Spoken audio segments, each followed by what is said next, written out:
Hi guys, क्या हाल चाल? सब बढ़िया। तो अपना चल रहा है यूनिट 1 नेशनल इनकम और ये पार्ट 3 है। आई होप कि तुम लोग पार्ट 1 पार्ट 2 समझ के उसका नोट्स अपने कॉपी में लिख लिया होगा।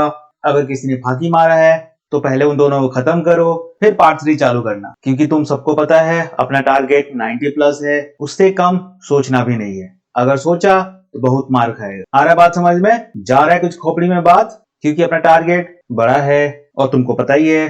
पहला है सबको रैंक लाना है, दूसरा गवर्नमेंट स्कूटी नहीं छोड़ना है, तीसरा रिजल्ट से अपने पेरेंट्स को प्राउड करना है, खुश करना है उनको। और सही सही बताओ, क्लास 10 में तुम लोग सबने फाकी दिया था, 11 में भी फाकी से निकाल दिया, लेकिन इस साल भाई साहब तगड़ा पढ़ाई करना है और किल कर देना है। आ रहा बात समझ में? तो चलो फिर अच्छा क्लास चालू करते हैं। तो आज हम लोग देखने वाला है नेशनल इनकम। अब ये क्या है? National income is the total net money value of all goods and services produced by normal residents of a country in an accounting year. It includes all final goods and services. It considers only domestic and foreign income earned by residents, measured over a specific period, usually 1 year. तो क्या बोल रहे हैं ये? All goods and services produced by normal residents of a country, उसका total net money value, उसको बोलता है हम लोग नेशनल इनकम। अपने कंट्री के अंदर एक साल के अंदर जितना भी गुड्स एंड सर्विसेज प्रोड्यूस होता है, उसके टोटल नेट मनी वैल्यू को हम लोग नेशनल इनकम बोलता है। और इसके अंदर क्या क्या आता है? All final goods and services आता है। उसके बाद it considers only domestic income and foreign income earn by residents measured over a specific period, that is usually 1 year, एक साल के अंदर। तो अब बात यहाँ पे ये आता है, ये नॉर्मल रेसिडेंट्स कौन है? समझ रहा है? तो इसको थोड़ा देख लेता है। A normal resident is a person or institution that ordinarily resides in a country and whose economic interest lie in that country. अब इसके अंदर कौन आता है? Indian citizens living Indian citizens living in India, Indian diplomats abroad, companies registered in India. Normal residents के अंदर कौन नहीं आता है? Foreign tourists, foreign embassies, NRIs, if they have stayed abroad for more than 1 year and on there. तो normal residents कोई एक person या फिर institution भी हो सकता है।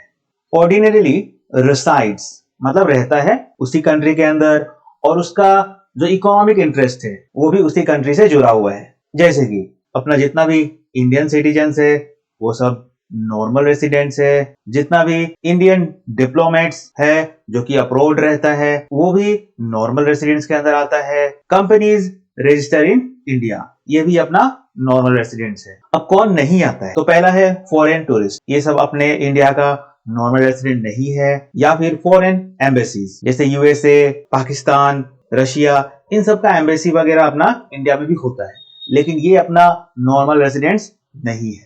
तीसरा है एनआरआईज, जो कि बाहर रहता है 1 साल से ज्यादा, उनको हम लोग एनआरआईज बोलते हैं और ये लोग भी नॉर्मल रेसिडेंट्स के अंदर नहीं आता है। आ रहा बात समझ में? अब देखते हैं ये जीडीपी क्या होता है। Gross domestic product. GDP is the total market value of all goods and services produced within the domestic territory of a country in 1 year. तो GDP क्या है? All final goods and services produced within the domestic territory of a country in 1 year. GDP के अंदर हम लोग total market value लेता है। किसका? All final goods and services का, जो भी अपने डोमेस्टिक टेरिटरी के अंदर प्रोड्यूस्ड हुआ है इन ए 1 year, उसको हम लोग GDP बोलता है। अब यहाँ पे बात ये आता है, ये डोमेस्टिक टेरिटरी क्या है, इसको थोड़ा समझ लेता है। तो देखो, डोमेस्टिक टेरिटरी और इकोनॉमिक टेरिटरी दोनों सेम चीज है।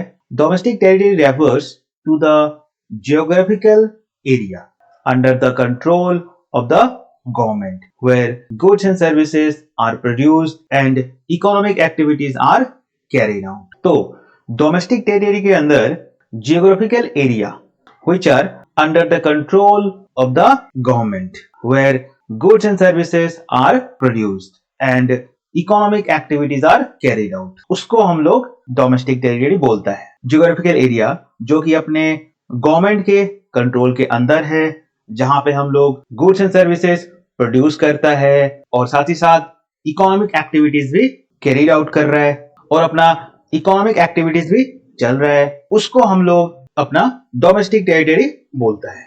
अब देखो डोमेस्टिक टेरिटरी के अंदर क्या क्या आता है। तो पहला है पॉलिटिकल फ्रंटियर्स, मतलब land and air space within the country. Next है ships and aircraft operated by residents between two countries, जैसे कि एयर इंडिया फ्लाइट्स। नेक्स्ट है fishing vessels, oil rigs and floating platforms operated by residents in international water. Next है embassies and consulates located abroad, जैसे कि अपना Indian embassy in USA. तो ये सब सारा चीज अपने डोमेस्टिक टेरिटरी के अंदर इंक्लूड होता है।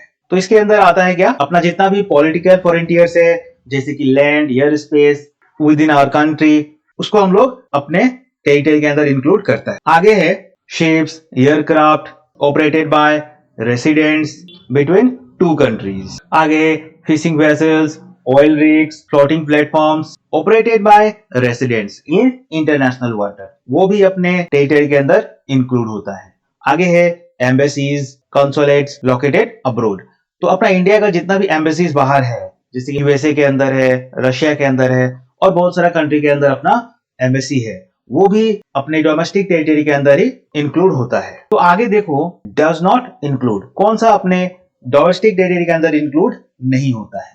तो पहला है foreign embassies, consulates and military bases located inside the country, example US embassy in Delhi. Next है ships and aircraft operated by non residents. Next है international organisations like the UN office in India. तो ये सब सारा चीजें हैं जो कि अपने टेरिटरी के अंदर इंक्लूड नहीं होता है। तो देखो इंडिया के अंदर भी अलग अलग कंट्री का एम्बेसी वगैरह है, वो सब इसके अंदर इंक्लूड नहीं होता है। जितना भी शिप्स, एयरक्राफ्ट है जो कि नॉन रेसिडेंट्स ऑपरेट करता है, वो भी अपना टेरिटरी के अंदर इंक्लूड नहीं होता है। आगे है इंटरनेशनल ऑर्गेनाइजेशंस, जैसे कि यूएन ऑफिस इंडिया के अंदर है, वो भी अपने डोमेस्टिक टेरिटरी के अंदर इंक्लूड नहीं होता है। आ रहा बात समझ में। आगे देखो जीडीपी एंड वेलफेयर। तो जीडीपी का मतलब हम लोग क्या देखा था, जितना भी final goods and services produce होता है अपने डोमेस्टिक टेरिटरी के अंदर, उसके मार्केट वैल्यू को हम लोग जीडीपी बोलता है। ठीक, यहां तक। तो जितना ज्यादा गुड्स एंड सर्विसेज प्रोड्यूस होगा उतना ही ज्यादा अपना जीडीपी आगे बढ़ेगा। ठीक है यहां तक। अब एक दूसरा चीज होता है जिसको बोलते हैं हम लोग वेलफेयर। ये क्या है? Welfare refers to the wellbeing or standard of living of people in a country. It includes both material welfare like income, goods and services, and non-material welfare like health, education, environment and happiness. तो welfare मतलब well-being या फिर standard of living कैसा है लोगों का अपने country के अंदर, उसको हम लोग बोलता है वेलफेयर। अब वेलफेयर के अंदर दोनों आ जाता है, मटेरियल और नॉन मटेरियल। मटेरियल के अंदर जैसे कि इनकम, गुड्स, सर्विसेज, और नॉन मटेरियल मतलब health, education, environment and happiness. तो does higher GDP means higher welfare? तो तुमसे पूछ रहा है क्या अगर किसी देश का जीडीपी बढ़ रहा है तो क्या वहां पे वेलफेयर भी बढ़ रहा है? Not necessarily. While GDP measures the economic output, it does not always reflect the actual welfare of the people. तो यहाँ बोल रहे हैं कि ऐसा जरूरी नहीं है कि अगर जीडीपी बढ़े किसी कंट्री का तो वेलफेयर भी बढ़े, ऐसा जरूरी नहीं है। आगे देखो positive relation between GDP and welfare. Higher GDP means more goods and services are produced. सही है। It may lead to more employment opportunities and higher people may have better access to facilities like education, healthcare, transportation, etc. आया बात समझ में? यहाँ बात हो रहा है पॉजिटिव रिलेशन का, किसका? जीडीपी और वेलफेयर का। तो यहाँ पे बता रहा है कि हायर जीडीपी मतलब more goods and services are produced, और उससे क्या होगा, एम्प्लॉयमेंट अपॉर्चुनिटीज ज्यादा देखने को मिलेगा, लोगों का इनकम बढ़ेगा, उससे लोग अच्छा फैसिलिटी ले पाएगा, जैसे कि एजुकेशन, हेल्थ केयर, ट्रांसपोर्टेशन। तो ये तो बात हो गया पॉजिटिव रिलेशन का, किसका, जीडीपी और वेलफेयर का। आगे देखो, limitation of GDP as a measure of welfare.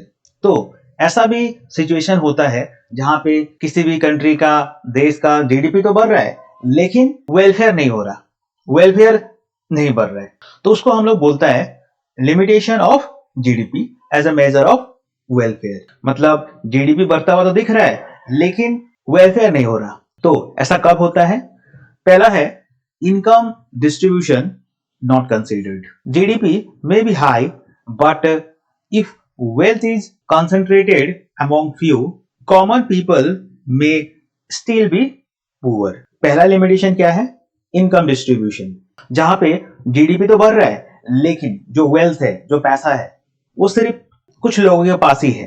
समझ रहा है, जो इनकम है, जो पैसा है, वो सिर्फ कुछ लोगों के पास ही पहुंच रहा है। उससे क्या होगा, जो मेजोरिटी है वो तो अभी भी गरीब ही है।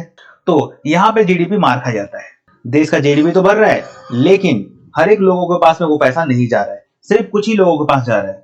नेक्स्ट है non monetary transaction ignored. Services like home makers, work, volunteering are not included in GDP though they add value. तो नेक्स्ट पॉइंट में बात हो रहा है नॉन मॉनिटरी ट्रांजैक्शंस जो है उनको इग्नोर करा जाता है जीडीपी के अंदर, हालांकि वो भी वैल्यू एड करता है लेकिन उनको इग्नोर किया जाता है। कौन सा, जैसे कि होम मेकर्स वर्क या फिर वॉलंटियरिंग, क्योंकि ये सब चीजें नॉन मॉनेटरी ट्रांजैक्शन है, इसमें पैसा का लेन देन नहीं हो रहा। जैसे कि तुम्हारा मदर घर का काम देखता है, तुम्हारे लिए खाना बना रहा है, बाकी घर का काम कर रहा है, लेकिन वहां पे क्या हो रहा है, मनी में कोई ट्रांजैक्शन नहीं हो रहा लेकिन वैल्यू तो एड हो रहा है ना। आगे देखो, इन्वायरमेंटल डिग्रेडेशन नॉट काउंटेड, जैसे कि pollution, deforestation, resource depletion increase GDP, like more production but reduce welfare. तो नेक्स्ट हम लोग देख रहे हैं इन्वायरमेंटल डिग्रेडेशन, जैसे कि हम लोग पॉल्यूशन फैला रहा है, अभी डिफॉरेस्टेशन हो रहा है, जितना भी रिसोर्सेस है उनको खराब किया जा रहा है। अब इससे क्या हो रहा है, जीडीपी तो बढ़ रहा है, ज्यादा से ज्यादा प्रोडक्शन तो हो रहा है लेकिन जो वेलफेयर है वो कम होते जा रहा है। आगे देखो, अंडरग्राउंड इकोनॉमी नॉट इंक्लूडेड, जैसे कि black money and unreported incomes are not reflected in GDP.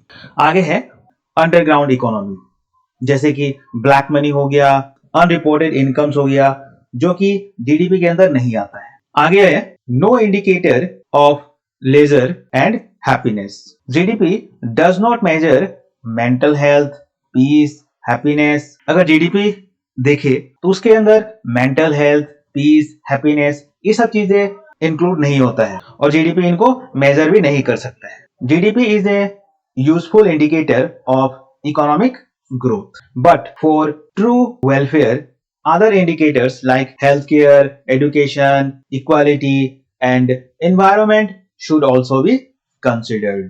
तो ये था अपना unit 1 national income part 3। I hope कि तुम लोगों को कुछ समझ में आया होगा।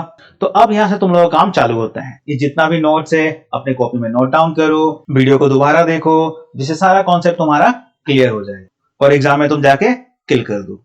आ रहा बात समझ में? तो फाकी बिल्कुल नहीं देना है और तैयारी अभी से चालू करना है। तुम अगर सोच रहे हैं एग्जाम से हफ्ता 10 दिन पहले चालू करेगा और खत्म कर, तो ऐसा नहीं होगा, फंस जाएगा तुम। क्योंकि देखो अपना टारगेट यहाँ पे 90 प्लस है, उससे नीचे सोचना ही नहीं है। अगर सोचा तो बहुत मार खाने वाला है। आ रहा बात समझ में? जा रहा है कुछ खोपड़ी में बात? तो सबका सब काम पे लग जाओ, क्योंकि देखो मेहनत तो करना पड़ेगा। आज नहीं करेगा तो कल करना पड़ेगा, परसों करना पड़ेगा, हफ्ता 10 दिन बात करना पड़ेगा, लेकिन करना पड़ेगा, तो भाग नहीं सकता। तो अच्छा है अभी से लग जाओ और कुछ करके दिखाओ। समझ रहा है? तो ठीक है, फिर अभी के लिए इतना ही रखता है। वीडियो को लाइक कर देना, कुछ डाउट हो तो कमेंट कर सकता है, अपने दोस्तों में शेयर करो और चैनल को सब्सक्राइब कर दो। ठीक है, फिर चलो बाय बाय।